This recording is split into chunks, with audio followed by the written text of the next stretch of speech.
Olá! Vamos continuar nossa jornada pela história de Desterro de Entre Rios? Na nossa última análise, a gente viu como os distritos se formaram. Hoje o nosso papo é sobre os números, sobre a demografia. Nós vamos construir juntos uma biografia da cidade usando os dados que contam a história do seu povo. Pois é, a gente vai mergulhar fundo nos dados que mostram a história das pessoas que construíram e que hoje chamam essa região de lar.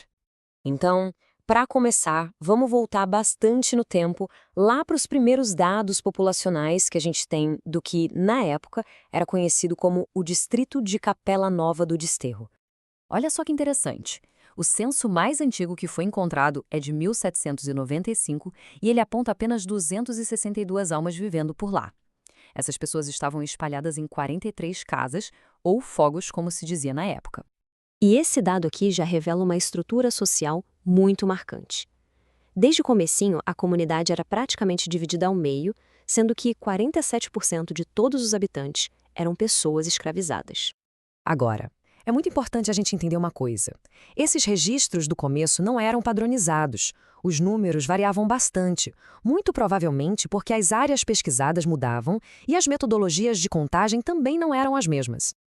Vamos dar um salto no tempo agora, direto para 1831. Esse censo nos dá uma das fotografias mais detalhadas do início da comunidade.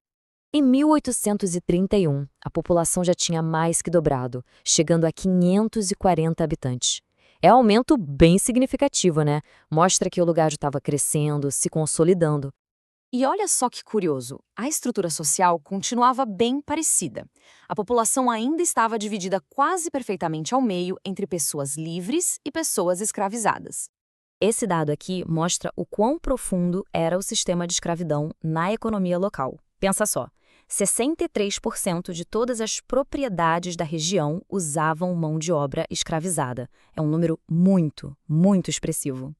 Agora a gente chega no capítulo talvez mais dramático, mais impressionante da história demográfica de Desterro. Um período de crescimento que é quase difícil de acreditar. Vamos lembrar desse número, ok? Em 1831, a gente tinha 540 pessoas. Menos de 60 anos depois, o primeiro censo oficial do Brasil registrou, na paróquia de Desterro, um número impressionante: 7.681 pessoas. E aí vem a grande pergunta, né? Como é que se explica um aumento de mais de 1.300% em tão poucas décadas? Bom, a resposta está na metodologia. O censo de 1890 foi o primeiro levantamento oficial super abrangente. Com certeza ele cobriu um território muito maior e usou uma metodologia bem diferente daquelas contagens mais informais do começo do século XIX. Agora vamos avançar para o século XX, um período de muita reorganização, com a criação dos distritos do Gil e de Pereirinhas e também de muita migração. É aqui que o município começa a tomar a forma que a gente conhece hoje. O século XX foi bem agitado. Primeiro, em 1901, veio a criação do Distrito de São Sebastião do Gil. Bem mais tarde, em 1976, foi a vez de Pereirinhas. Mas também foi um século de muito êxodo, sabe? Especialmente ali entre 1980 e 1991, quando muita gente foi embora, principalmente para São Paulo e Belo Horizonte. Uma tendência que só foi se reverter nos últimos anos. Para a gente entender de verdade o povo de Desterro, a gente precisa olhar mais de perto para um papel que foi fundamental, mas que muitas vezes é esquecido: o da sua população escravizada. Esses números mostram que, por décadas, a população escravizada era algo entre 45% e 61% de toda a gente do lugar. Isso só reforça a profunda dependência que a região tinha do trabalho escravo. E os registros nos dão até um vislumbre das origens dessas pessoas, dessa migração forçada. A maioria dos indivíduos que foram identificados vinha de regiões que hoje correspondem a Angola e ao Congo. Esses dados, então, abrem uma janela para uma parte essencial da história de Desterro. E esse tema é tão fundamental que a gente vai explorar ele com muito mais detalhe na nossa próxima análise, que vai focar justamente no período escravista.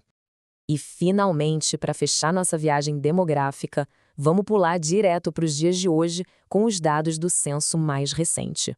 Em 2022, a população total era de 7.653 pessoas, distribuídas entre os 3 distritos. E o mais incrível é que esse número total é muito, mas muito próximo daquele pico histórico de mais de 130 anos atrás. Então, essa jornada toda, de 262 pessoas para mais de 7.600, passando pela escravidão, por um crescimento explosivo e por períodos de migração. Tudo isso nos deixa com uma reflexão, não é? Se os números realmente contam a história de um povo, o que essa trajetória demográfica de Desterro nos diz sobre a resiliência e a identidade dessa gente hoje?